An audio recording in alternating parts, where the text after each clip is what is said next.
Hey, welcome back to Gold Derby. An exciting morning. It's the Oscar nominations, 2021. Joyce, I We don't even made know where it. we made it. I don't even know where to begin. But I guess first, It happened. yeah, it happened.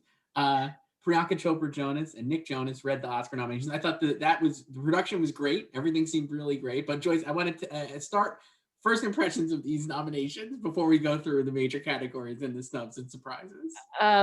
Well, six is the magic number apparently, because I think six films got six nominations and Mank Mm-hmm. has 10. There's nothing in between, which is a wild change from last year when we had four films getting 10 nominations or more. But I think that was just a symptom of the shortened season last year. Yeah, and this is the last year of the sliding scale in Best Picture between 5 and 10. Next year is a max 10 again. So we have some snubs in here in Best Picture. It's only 8 nominations. Yeah, let's start with And Best Picture. yeah, Great place so to start. so the Best Picture nominees are The Father, Mm-hmm. Judas and the Black Messiah, Mank, Minari, Nomadland, Promising Young Woman, Sound of Metal, and The Trial of the Chicago Seven. And in our odds, we also had Ma Rainey predicted. So that's MIA here, and also One Night Miami. I am not as shocked about Miami getting snubbed here as I am about Ma Rainey. Like I had Miami in 10th. And I just felt like that's one of those movies where it's like good, not great. Like, people like it, but I don't think there's passion for it like there is for some of these other movies that were nominated. And it had a really low like ceiling total too. It's like, picture and like acting, song, and screenplay. So I'm not as surprised about that one. What about you? Yeah, I had them both in, and I had Borat Mhm. in, and I really was so I had The Father not getting nominated. I was way out on The Father, and it got 6 nominations. I was wrong about that, but I was like all in on The Father because you I put it were, in editing yeah, and you were in. production I really thought the Borat nomination was going to come through because in the first half of the nominations, Maria Bakalova was Best Supporting Actress nominee, which we kind of expected, but was still like maybe a possibility that she wouldn't get in. And then it also got the Adapted Screenplay nomination, which I was like, yes, this means we're coming towards a Best Picture nomination to match the PGA, and that did not happen at all. So I had that in there. I was really shocked about Ma Rainey to the point where I actually just over initially was like it didn't even register that it wasn't nominated. I was like, oh, of course. I was like, oh, One Night in Miami, that's a weird snub, but not totally unexpected. And then I was like, wait, not ready to get nominated either. Yeah, it I had was a ton of guilds. ton But of I mean, guilt, yeah. we had a sign in the beginning because it missed screenplay. So Because like it when missed, Bora yeah, got in, I was like, oh no, White Tiger is gone because I right, predicted White Tiger. right. We both did, I think, because I again, know, Priyanka but it Chopra made it Jonas over was it Ma did. Rainey. Yeah, I was shocked by the Ma Rainey not being nominated for Best Picture, just because, like we said, like it had a lot of Guild nominations throughout. I think either tied or second to Mank in Guild nominations, right? Across like costume design and production design, and all these different things. So that was a pretty big snub. At the same time, this list of movies is great. I would say the thing that stood out to me most beyond that were the nominations for Sound of Metal and Judas and Black Messiah. I thought like Sound of Metal was a kind of I had it in, I think, yes, and it was like a fringe. It was like on the edge. I feel like the whole time, but that was a great one. And Judas and Black Messiah, I could have seen getting not nominated here just because it felt like even though it got the PGA, maybe that's one that gets left out. But no, those are great, and those are great movies. So it was like this is a really good list. I Yeah, actually think I'm like yeah, I like I all like these this list. movies. The movies are good. So movies are good, I think, is a big takeaway from this list of Best Picture That's the headline. nominees. Movies are good. As we'll go through the later categories. But the only two movies to get picture, director, screenplay, and acting are Nomadland and Promising Young Woman, and editing, I believe. It got all of those. Or did Promising Young Woman not get editing? Promising Women got editing.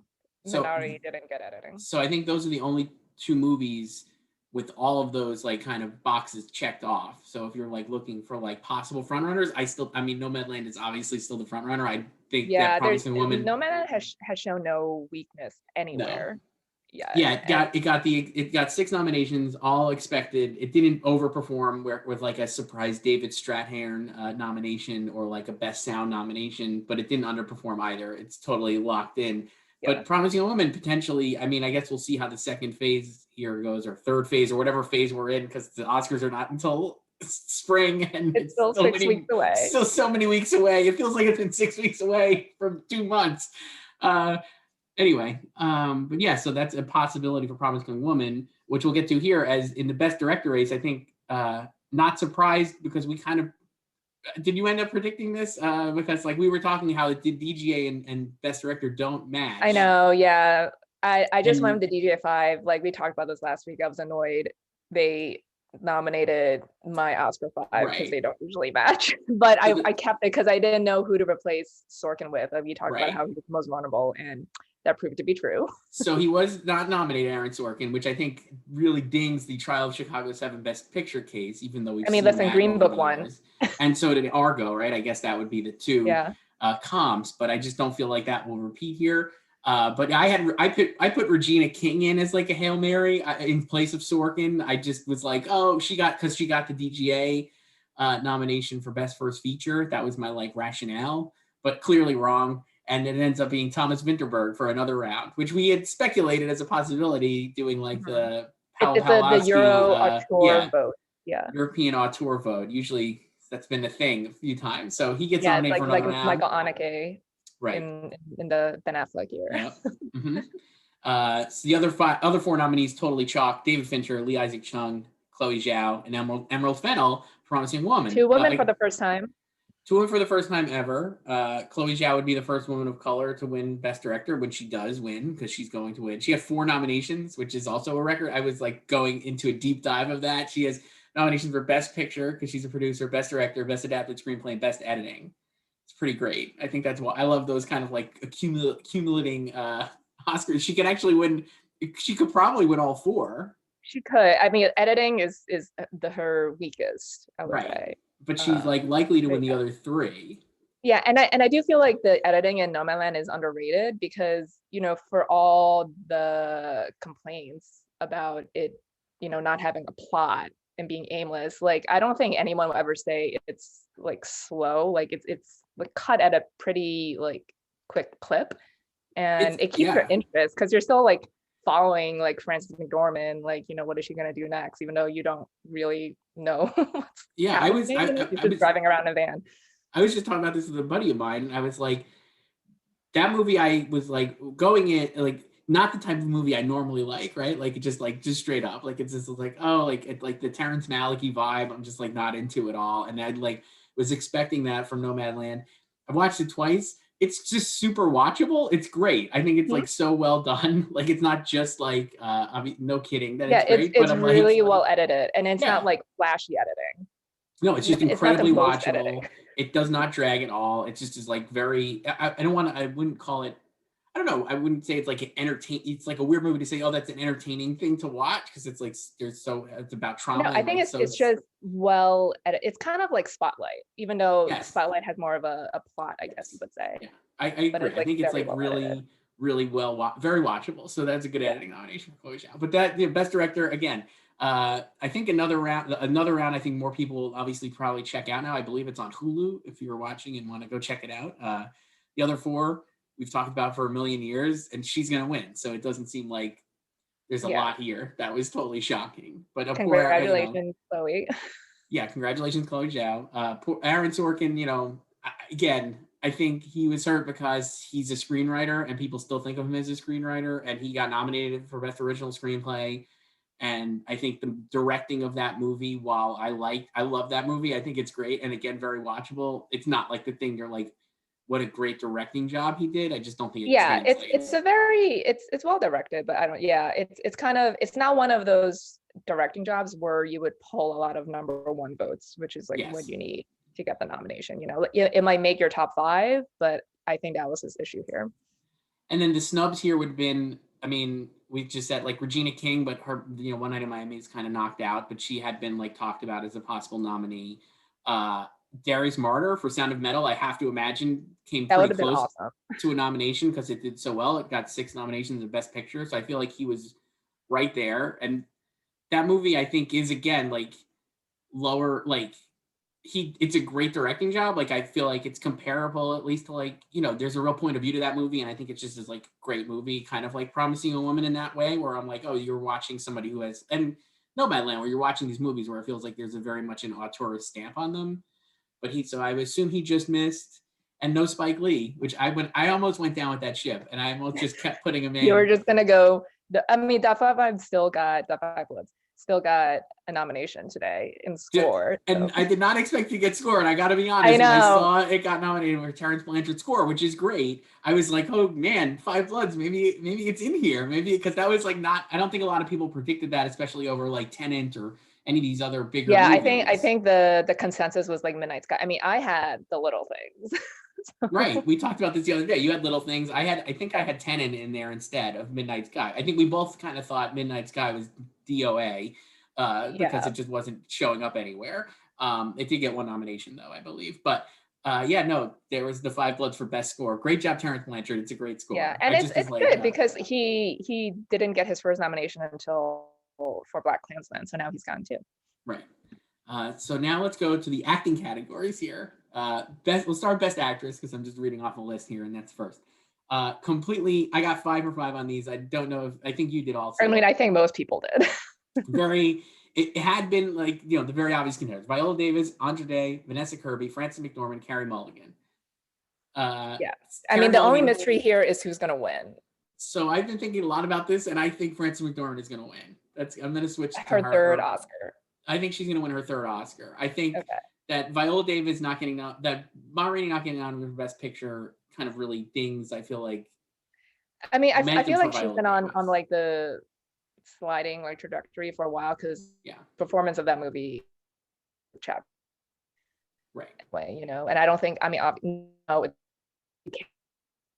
lead wins, so then we'd have Vanessa Kirby not going to win. No offense to Vanessa Kirby, the sole nominee for film.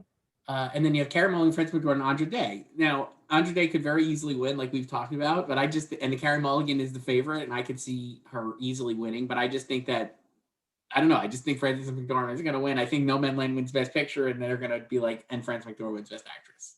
I have no real reason otherwise. So the only other place like all of them are competing at is SAG, because Viola and Carey missed the jury voted BAFTA. So I think it'll come down to SAG. But like we've said for a while that Viola Davis can win SAG. So like, I don't think she's winning SAG anymore. I switched to Carey. I think Carey can win SAG. I wouldn't be surprised if Frances won SAG, but I think like Frances can win BAFTA. I mean, we could have different winners at all 4 of them. So we could. And also, I guess, and again, we've talked about this, like my foolish, what if every movie wins everything, like kind of like everybody gets a trophy? If Nomadland if Promising a Woman is you mean strong, like the Grammys last night? Kind of, right. If it like, I saw you tweeted the gif of the Mean Girls, Lindsay Lohan bringing up the crown. That's like, if the Oscars go that route, I mean, like, I could definitely see Emerald Fennell winning Best Original Screenplay, especially because. I mean, I think that's probably the front runner now. Right, because it's such a strong movie, but I'm like, it's possible like Carey Mulligan wins Best Actress just because like that's like if the two strongest movies right now are Promising Woman and Nomadland, it's possible that they split those major categories. So I still think Minari is rising, and I don't know if Promising Woman, even though it got all those nominations, I don't know. I still think Frances McDormand wins, I guess, but I'll probably change my mind 50 times between now and April 25th. If Nomadland wins Best Picture, she's still getting a third Oscar. That's true, right? Because she's a producer on the movie too. Yeah. All right. Best Actor. This one again we had a long season of like, and it ended up being pretty chalk. I don't know. I predicted 4 of the 5, but they were Riz Ahmed, Chadwick Boseman, Anthony Hopkins. Everybody had those 3. Gary Oldman for Mank and Stephen Yeun for Minari. Now, who did you drop? I dropped Gary Oldman at the end for Delroy Lindo. I just died on the hill. Oh. I was like, screw it, I'm doing it. And I felt like Stephen Yeun was in for Minari. I just think that like that performance is great, and it just seemed like it really. He's the first Asian American Best Actor nominee. Yes, great. And so I just thought Oldman wouldn't make it, but especially because I just was like, the support for Mank is fading. But it's weird because like Mank did tank in some places, like it didn't get screenplay, but it still got Gary and Amanda Seyfried, who we were concerned about, and she made it. So it was like snubbed in like different places that maybe you weren't considering as much as some other categories. That's true. It got 10 nominations, but it missed Best Editing and Best Screenplay. So it's like Yeah. a no chance to win any. It's that no chance. It's very likely to go over 10, I'd imagine. But I guess it could win like I think I'll win production design. It could win production design for sure. And again, because I think the other production design favorite would have been Ma Rainey, and it didn't get a Best Picture nomination. So like, I don't know. But anyway, yeah, there you go. So I dropped Gary Oldman. I'm really happy with this lineup. I think it's a great lineup. Like I said, Delroy Lindo not getting nominated is sad to me because he's great in the movie. I almost wonder if, in hindsight, could they have run him in supporting and then would he have gotten nominated there? It is a lead performance, but as we'll see when we go to supporting, the category fraud of running lead performances and supporting definitely paid off this year for a lot of performers. So I feel like, you know, for whatever reason, like people were just cold to the Five Bloods. Yeah, I mean, I guess you know what, I was listening to a couple like people. You know, it got a lot of good reviews, but I know there was a lot of as a lot of Spike Lee movies. I mean, I think there was not like a little bit of a polarized response where people were like, well, it's like, you know, he definitely was going big. It's like, you know, like he cashed in a big check after Black Klansman, right? That was such a big hit and had so many Oscar nominations. And like this movie finally. And he finally won. And I know he was shooting this movie like right after the Oscar nomination. So it's not like this completely was when I talked to Terrence Blanchard, he said that Spike told him at the Oscars like that year, 2 years ago, that he was like leaving the next day to go to like Vietnam to start production. So he was starting to do it. It does feel like Netflix was like, take a, you know, here's a bunch of money, go make your movie. And like it's like great. I just think it's great that it's there and it exists. And it's another one of these movies, like, you know, Netflix does this with a lot of these auteurs where it's like Spike, David Fincher, Martin Scorsese, they're able to make these movies that they probably wouldn't have been able to make anywhere else for any amount of money. And, you know, that has its pluses and minuses. Maybe there's like The Five Bloods is a very long, there's a lot of ideas. It's like a bunch of different movies in one. So I guess I'm not surprised that it didn't pay off, but Delroy Lindo's great. And there was the only other snub here. Our boy Ben Affleck did not make it. R.I.P. You know, he just had Critics' Choice under his belt. So yeah, it's okay, Ben. He's shooting The Tender Bar right now in his hometown of Boston, directed by George Clooney. So next year, love it. And then, you know, I think Chadwick Boseman's still obviously the favorite, though. Could you make the case that he's not, and like Riz Ahmed rises again because Sound of Metal overperformed or performed at like the peak level for that movie? Like we said, it got 6 nominations. Is there any world where Chadwick Boseman doesn't win? I guess. I mean, I guess I wouldn't be surprised if Riz were to win, because I mean, clearly there's a lot of love for his movie, so I wouldn't be surprised. But I think it's still Chad's to lose. Like, I don't think they're gonna like pass up this opportunity. Like, SAG is locked. He's gonna win BAFTA, and then it's just gonna, you know, cruise. Yeah, and it's he's great. I mean, the movie, he's very good in the movie. I like the movie. Riz is also great, but I think Chadwick will win. All right. Now we'll do Best Actress in a Supporting Role. After such a wild season, I got 5 for 5 here. I didn't even miss one, and I was like, I can't believe in the most chaotic category. You got 100.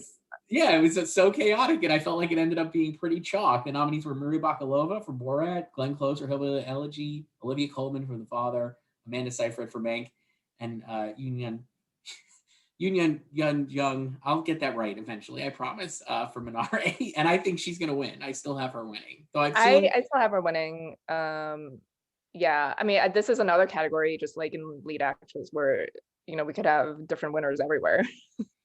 I've seen now that the nominations came out, I've seen people like, again, being like, Glenn is the favorite. I just don't believe that. I think that it did get a makeup and hair nomination, so it did get that second nom, but I don't know. Yeah, it could totally pull an Iron Lady with a makeup and an acting win for like a mediocre movie. I mean, Iron Lady got slightly better reviews than Hillbilly Elegy, but very slightly. Yeah, I mean, Glenn still has a chance at SAG just because this is like a very SAG-friendly performance. But so I feel like she would need SAG to like really like assert herself. But I think with like the Oscars, I don't know, they're a little bit more like snobbish, you know, the membership. So I don't know. I mean, if she were to win for this, it would just be like she finally has one. I just don't think, and I I just mean, don't this think is her that's going to 8th happen. nomination. Right. If she loses for this, she'll tie Peter O'Toole. I think she's going to lose for this. I don't know. I just think that like I don't think she's going to win. But I know, but it's a good week for her because she got a nomination today and Friday is her birthday. So good week for Gwen. And she's one of the few Oscar nominees and Razzie nominees in the same year, I believe. I think she's only the for third the same person performance. for I the think same she's the third person. Amazing work. Yeah. Glenn. And then Best Actor in a Supporting Role ended up being actually the most chaotic of them all because of the final nominee. I don't think anyone predicted this lineup. Literally, I don't know. I don't see anybody on. If you predicted this 5, yeah.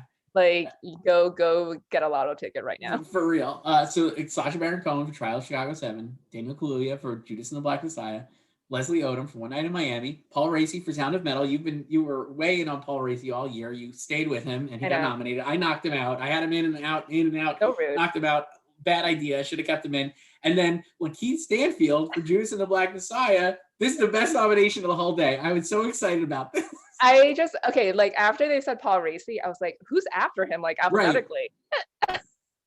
And it was I was like hope predicting Alan Kim. So once they went to Leslie, I was like, oh well, that's done. So I had Alan Kim, and actually after Paul Raci, I was like, wow, I was right. David Strathairn for Nomadland, because I was like, I had him in, and I was like, I really felt like he would get that coattail nomination like we talked about, and it would overperform. But no, it was another S. It's Lakeith Stanfield. I love this.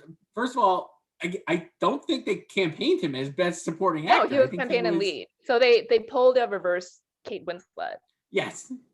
Because she was campaign and supporting for The Reader, and they nominated her in lead, and they just completely snubbed her for Revolutionary Road. Yes. But so apparently Judas and the Black Messiah does not have a lead actor.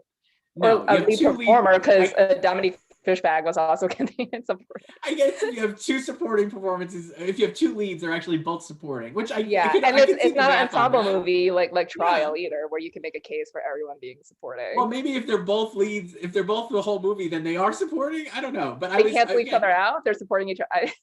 I would say, not to sound too cynical, but a lot of times with this, I'm like, the performance and the movie matters, but there's also like a whole bunch, as we talk about, like a whole bunch of narratives and different things that matter for the nomination, right? Like it's not just the best things don't always get nominated, right? Like I think, at least that's my take on it. So the fact that he got nominated, I was like, he actually is great, the movie. He's awesome in it. And he's like so good as a performer. And I felt like that it wasn't campaigned as the best supporting actor, that it was nowhere in any of the precursors, really. The fact that he got nominated is like a show of like the merit of the performance. So I was very heartened by that. Like after he got in, I was like, oh my God, is it gonna like overperform? Like I was like, Shaga can't go to get into director. Well, I was like pretty confident that it was gonna get into best picture after that. But it's it's kind of crazy that it's just clear how much of a front runner like Daniel Kaluuya is, because even though his co-star also got in his category, like he still made it, and it's not like he knocked him out, right? You know what I mean? Like they both made it. And I mean, I don't think there's any doubt that Daniel Kaluuya would win here, right? Like it seems like, of course. Yeah, I still think he's winning. So, but yeah, that's a great nomination. Judas and Black Messiah, it got a lot, it also had Best Original Screenplay, Best Picture, like we said, Best Song, which also, I mean, I definitely felt like it overperformed there because I didn't have it in the Best Song category. I didn't think that would make it, but it did. I had it. Yeah, big, but like 12 hours for her. Yes, it was from the Grammys. And now Oscar nominee. So yeah, that was a shocker. A lot of people left off that in this, like we just said. Alan Kim would have been really great, and a third acting nomination for Minari, but it got the 2, so that's great. David Strathairn, just a total, and the one person, Chadwick Boseman, left out here. He would have been, I think, the first actor to ever get 2 posthumous acting nominees in the same year. Yeah. James Dean got 2, but in 2 different years. So that would have been great, but he didn't get nominated here. And I think, he was kind of like penciled in for months as like a nominee after. I never believed in that. And like when The Five Bloods kept bombing, I was like, I just don't think, even, with him having died, like, I don't think that's enough for him to get these 2 nominations when he's guaranteed to win 1. Right. And also that's why I think, going back to the best actor, that's why I think he will win no matter, like, it just is like, it's all the support now is for Ma Rainey. You know what I mean? There's not even like an option for somebody maybe to put down him in supporting because like they liked him better in Five Bloods or whatever. So I mean, I think he's gonna win for best actor. So that's a wild. Any other, like, we didn't want to go through all of these, but I was like just like looking quickly. We talked a lot about screenplay, Judas Black Simon, R.A. Promising Woman, Sound of Metal, Trial of Chicago 7. That's a great list. Very in for original screenplay. Yeah, no Mank. No Mank there, but a bunch of great movies. An adapted screenplay, Borat and White Tiger, like we talked about, but no Ma Rainey, which was a shock and portended. Maybe there were just too many play adaptations. It was only. I mean, kind of. I guess if you're thinking about it, right? Like One Night in Miami, I think, is also a play. So like that was. And it's talkier than yes Ma Rainey. Cinematography, I just want to point out, Sean Bobbitt got in for Judas and Black Messiah, again overperforming. Love after getting snubbed for 12 Years a Slave. Snubbed for 12 Years a Slave. Snubbed. I mean, he's a great cinematographer. I was super psyched about that. This category rules. I think Judas, Black Messiah, Mank, News of the World, Nomadland, and Chicago 7. Sure, I guess so. I don't know. No Cherry Turk. No Cherry. Maybe Newton Thomas Siegel knocked himself out between that and The Five Bloods. Film editing usually kind of matches. In the past, if it was a 5 Best Picture nominees, these would be like kind of matched. So like if you want to say like these are the 5 most prominent movies, though I don't necessarily know if I'd agree with that, but they are Father, Nomadland, Promising Woman, Sound of Metal, and Chicago 7. Again, that lends credence to Sound of Metal being like a very strong nominee, you would argue. Yeah, this I wanted to like put Menotti in, but I kept this 5 because I felt like that wasn't like Menotti's like cinematography is not really the type they go for, even though it's great. Yes. So. And then the last one we could talk about is original song, Husavik. Our fave. Maybe it could actually win now that it's nominated. I know. See, like my thing is like I kept it because I was like hoping it all season, and I was like, a lot of these songs that were long listed, and even now like nominated, they have very similar themes, and Husavik is like the apple in the bag of oranges. So I'm very happy they made it. And they mounted a very strong campaign too. They did. Like, I don't know about you, but I got a card from Will Ferrell. Yeah, I did too. Yeah. For Christmas, I think, right? Or it was I got something, yeah. So good for them. The other nominees were Fight for You from Judas and Black Messiah, Hear My Voice from Chicago 7, Husavik, Low C Scene from Life Ahead, and Speak Now from One Night in Miami. That gave Leslie Odom Jr. 2 nominations, which is great. Congratulations. Yeah, he continues the streak of the 4-year streak now of someone getting an acting nomination and a song nomination in the same year, and he's the first man to do it. So who are the other 4? Lady Gaga. Yeah, Lady Gaga. She's the only one who's won one of them. Right. Mary J. Blige was the first, and then last year was Cynthia Erivo. That's right. Yeah. So that's great. And then, I mean, that's really it. So nothing else. I don't know. Pinocchio got 2 nominations. Roberto Benigni's Pinocchio. Yeah, I mean, he's back in the Oscars. He's back. 28 He'll be years at later. Union Station, maybe. It'll be great. The only nominee. So Tenet really did not. Let's see. I'm just looking here. It looks like I got at least 2, right? Yeah, I think I visual effects, which is probably winning. And visual effects and production design. I actually dropped it from production design, I think, for Midnight Sky. Midnight Sky just got the 1 in visual effects. I thought Tenet was going to do better. I mean, I know it didn't seem like Warner Brothers was really campaigning it, but I mean, I thought it was in play for like score for sure, and visual effects and editing maybe, and cinematography maybe, but no. I think that just makes it more of a future cult classic. I feel like we're going to see a lot of people being like, 10 years from now, like, man, Tenet is the lost Christopher Nolan movie. The last Warner Brothers. The last Warner Brothers movie that went just to theaters or who knows. And like, no, I think it'll end up being like, it's going to be like, I mean, it will end up being like Michael Mann's Miami Vice. Like there's a big cult around Miami Vice and like people like love it. And like, it's like bombed. I can't wait for the oral history in 10 years of like our first pandemic film, Tenet. Yeah. So yeah, Tenet, and then like other stuff just totally blanked. I mean, I don't know what were any big major omissions here. I no one expected like Malcolm and Marie really to show up, but that really didn't pay off. I like for like the fifth visual effects slot, I ended up putting Soul, but I seriously considered Love and Monsters And it because I got in like there, Love and Monsters. it got in there, so I'm like really mad at myself because I was like, I haven't seen it, but I like read about it and I was like, it sounds like it got in, and I didn't have the balls to do it, so but I got in. Yeah, Soul. I had Soul in there. Soul got 3 nominations: score, sound, and animated feature. It missed on original screenplay, but that did really well. I mean, I thought it could have had. I think I had it in for 5, Yeah, honestly, but I know, and three. and like Welcome to Chechnya snubbed. Yeah, do you want to talk best documentary? I feel like that was a wild category because there That could have was, been I like mean, congratulations to anyone who got all of them. Yeah, but yeah, kind of Welcome to like a Chechnya lot of in that, and favorites. also in visual effects. Hmm. I don't know how many I got into in documentary. I probably got like, no, I got three, I think. Yeah, I Yeah. think I got 3 too. The nominees were Collective, Crip Camp, The Mole Agent, My Octopus Teacher, and Time. I Yeah. think I had Dick Johnson is Dead in there. I think I had Boy State in there. Other big snubs were like All In. Yeah, there was a lot of worthy documentaries this year. So I'm not surprised the category was so like kind of like a lot of Yeah. And like fluctuation. in the past couple years, like they're like this branch is like really highbrow and they've snubbed like some of like the front runners, you know, that you would Mhm. expect.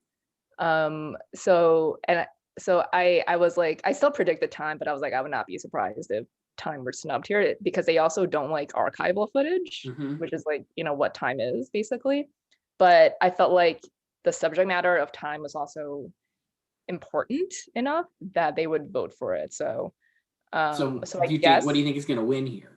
I I guess it's still still the front runner, I I guess. think And like so. the other thing was like my octopus teacher, like I predicted that just because it kept showing up everywhere, even though it's kind of slight, the movie. Mhm. But I was like, I think people just like it enough to vote for it. But yeah, I I guess g- Time, I don't know, well, I maybe, guess the other option would be Collective because it also got yeah, Best International Feature as a nominee. So it was a double nominee.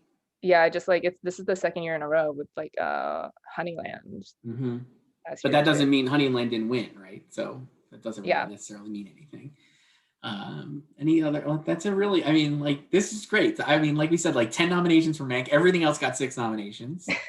Uh, I thought it seems like a great Oscar. I don't know. It's shaping up to be a good Oscars that I think Nomadland will win a lot of awards. It does feel like Spotlighting, where it just is like it's going to win everything, like that. Like Yeah. like there it is. Yeah, I think most of like the top categories are probably, except maybe supporting actress and actress, but like the other, you know, I mean, once we get past like SAGs, you could probably be more secure in one or two of those. But I like, do you want to talk about Netflix? Yeah. And So they I had a lot didn't. of movies They this had a year. lot of movies. I'm trying to figure. I didn't add up their nominees, but they had Well, one in Best Picture, they only had Mank and and Chicago Chicago, 7. So they got right? 2 Best Yeah. Picture. They got 1 Best Director. They got 2 Best Actresses. They've got 2 Best Actors. Yes. Uh, 2 Best Supporting Act. They're all over the place here. I mean, Mhm. like they basically rated everything, but again, they're not. It doesn't seem like they're really favored to win. The Chadwick Boseman will win Best Actor. Yeah, and What it's else do they like win? production design for Mank. Right. And it's like it's again because it's like, you know, you kind of figured in a streaming year, you know, with COVID and everything, that maybe it would dominate like Best Right. Picture, and you know, it just got the two. And I think the only other streaming movie is what is Sound of Metal, Well, technically, right? they're all like Nomadland. I mean, yeah, Technically, I is mean, right. yeah, So I mean, they're but all kind of streaming, but no, it's yeah. yeah. I mean, like Judas and the Black Messiah is interesting because it was streaming. Now it's not anymore. It's not on Well, HBO Max. I guess I would say like they would be theatrical if it weren't Right. for COVID. Yeah. So I guess Yeah, the issue with Netflix that we've seen again is just there's so many. they I have too almost many movies. if they have so many movies, it makes it harder to like really focus it. Like Searchlight had Nomadland, really. Right. So it's just like all of their efforts were on Nomadland, and it paid off. Like Warner Brothers really just had Judas and Black Messiah in the end. Amazon had a few, but Yeah, mostly Amazon had a few, and it got. I mean, I think it's probably safe to say One Night in Miami was their number one. yeah, One Night in Miami, Sound of Metal, and Borat, but they were able to like bounce around with Borat and mostly focus on her and maybe the script, right? And then like with Sound of Metal, it was mostly on Riz Ahmed and maybe Paul. And then for One Night in Miami, it was mostly like a Best Picture campaign, right? Like that was really their Yeah, push, like I energy and think like creativity. Best Picture, I mean, or like One Night in Miami was like their main push. And Right, I think that was the one that like even before anyone saw anything like last summer, like people had a high expectations right. for it. Whereas like Sound of Metal, that's something that just like sneaks up on you. Like everyone I know who's watched it loves it. It's a And great I movie. think, Yeah, yeah. And then with Borat, I don't think most people were expecting like Best Picture for it, but you know, it has these elements where people are passionate about, like right, Maria. right. So So I know yeah. with Netflix, I was like, and again, it feels like they've had now like Mank is the Irishman, very good comp, like a Mhm. legendary director doing like a Probably won't passion go over project 10. and could go over 10, but had 10 nominations. And like, you know, Ma Rainey equates to like Marriage Story, I guess. Like you'll get a performance win. I just am like, it just doesn't seem like they have a lot of a lot of stuff, and it makes it hard to focus. I guess we'll see. Yeah. I haven't looked. I remember last year I knew Mank was coming. I knew like a lot of these movies were coming. I haven't not had a chance to look at their 2022 slate, I guess. I don't, or whatever. I don't even know what they have coming up, but I imagine they'll be back here again next year, like still. Yeah. And they like, what did like Sarando say? Like they're releasing like a movie every week or something. Yeah, they are. I think they have like more, I mean, they're maybe not all more gonna than be that. Oscar contenders, but yeah. Yeah, I'll be It's curious to see what they end up with next year, like, or this year, I guess it is. But yeah, I don't know. I mean, like, I think they'll obviously Netflix. I think will eventually win a Best Picture, but I don't think it's going to be this year. I think. yeah, I don't think it's gonna be this year because I guess like if Nomadland is one, what would you say is two? Promising Young Woman? I mean, I still think Just because it Minari has is a two, but director. Yeah. I still think Minari is two because even though it didn't get all of the big nominations, it got two acting nominations. So I think like that's great, and it got Yeah, I think director yeah. and And it's screenplay. something that would have, even if it's not your number one, I think I would still get high rankings on And the I still professional think ballot. like, and I think like Promising Young Woman probably is the of those three is still the most polarizing because I think like there is a wide range of Yeah. reactions people could have to it, whether they like it. Like there's a lot of people who love it. There might be more people who don't like it. But so I think it could be very fluctuating on the list. Um, so yeah, I still think Minari is two, and then I guess Promising Young Woman three, and then like Trial. Chicago 7, 4. But I guess because like I think not having the directing nomination is a rough hill to overcome, and I don't think like with the like Green Book and Argo as like recent comps here, like there was more passion around those movies overall. I think Chicago 7 Chicago again. is like a once upon a time in Hollywood. That's what it feels like exactly without like winning an act, and I think yeah, exactly right. I think that's what it feels like. And I think like if this was 10 years ago and it was like before the Academy started like really focusing on their memberships, it would have been like a slam dunk winner. But now it's like they're more international, obviously more diverse, even if they still have a ways to go. Like that Chicago 7 is like a relic of maybe like a prior Academy, Yeah. from a contender What standpoint. can it win? I guess editing maybe.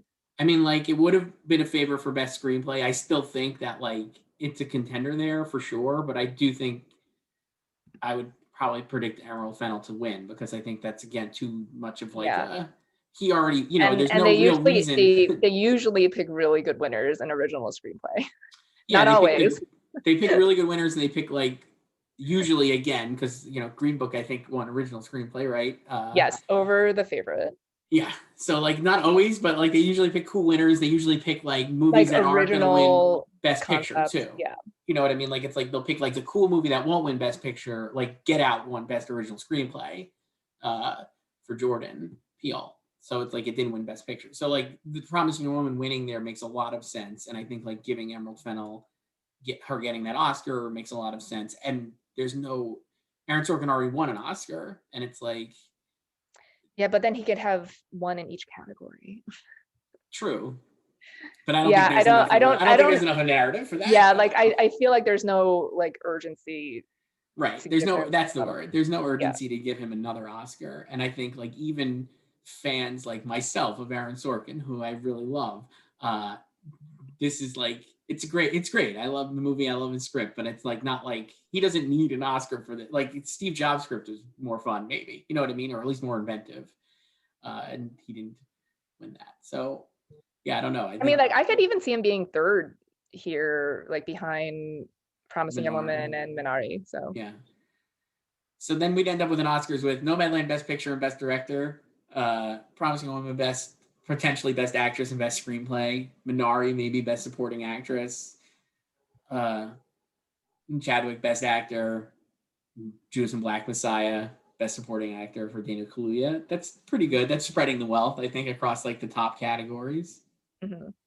And then like Best Supporting Actress, who knows? Oh no, we have Minari. Yeah, I can see that. I think that's good. Yeah, that would be fun. I mean, I hope it's still like, today is an exciting day, but it's also like the beginning of the end because it can also make everything really boring Yeah, though because I'll be curious to narrow the see. field. Because now we have 6 weeks more. 6 more weeks to talk about these same people over and over Yeah, and again. then once we like make it past SAGs and then like BAFTAs, it's like I will say I'll be curious to see what narratives and like how the campaigns evolve. I think like Carey Mulligan had a lot of buzz and juice like in December and January, and I think I think we'll see if that gets renewed again for like now that it's been nominated a bunch, and I think like I know it's coming out on Blu-ray and digital and like more widely available than it was, so I think more people will be talking about Promising Young Woman now, or like renew like another round of talking about it. So I'll be curious to see how they've that had a shapes lot and of like moves. TV ads. And one that like made me laugh over the weekend was they were touting like her SAG nomination and then BAFTA just for Best Picture because it didn't get into actress. And I guess I'll be curious to see if the snub like none of the snubs this year I feel like were egregious enough where they could change the race. We've seen that before in the past where like I mean Argo obviously is like the prime example where Ben Affleck got snubbed and it was I such know, an but Argo still won. egregious and it won. But I'm saying like I think that's why it won. I think right because like Affleck snubbed. I mean, it was already the front runner anyway. I think but I think that like really helped. yeah, and it's just I mean it's also like a different voting system. Yeah, and it's a different time, but none of the Yeah. snubs. I don't think anything like I said, like I don't think any of the snubs or surprises here like could sway the race more than like Yeah, because I mean, I don't think anyone was predicting Ma Rainey or When I Am Miami to win Best right, Picture. right. So Um, yeah, all right. Well, Joyce, this is great. I think we should wrap up here and have more coffee, and yes, then my third top. look through this stuff again. I don't know, but it's always a pleasure. I'm sure we'll talk more about these same races For the next again and 6 weeks. again. Yes. All right. Bye. I'll talk to you later. Bye.